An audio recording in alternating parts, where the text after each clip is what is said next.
महाविकास आघाडीचं भाजपसोबत फिक्सिंग, 20 जागांवर मिलीभगत, प्रकाश आंबेडकर यांचा सनसनाटी आरोप.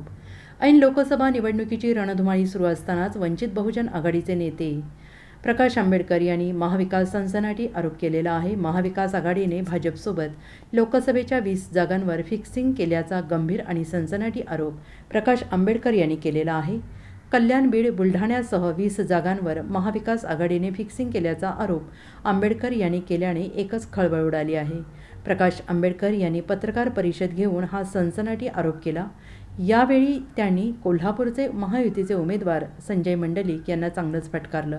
शाहू महाराज कोण आहे, त्यांचं कुटुंब कोण आहे, त्यांच्या जवळच्या कुटुंबातील माणसं कोण आहेत हे जगाने मान्य केले. त्यामुळे त्यावर 2 गाढवानी कमेंट केल्यावर आपण त्यावर कमेंट करावं असं मला वाटत नाही. असा हल्लाच प्रकाश आंबेडकर यांनी चढवलेला आहे कि जहां पर उम्मीदवार जो है वो फिक्सिंग है, जैसे भंडारा की है, बुल्ढाना की है।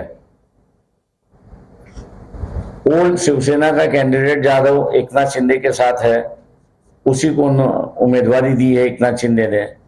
उद्धव ठाकरे ने जो उम्मीदवारी दी है उसके पीए को दी है, तो ये मैच फिक्सिंग है या नहीं? Bureau report, SBN Marathi, Mumbai.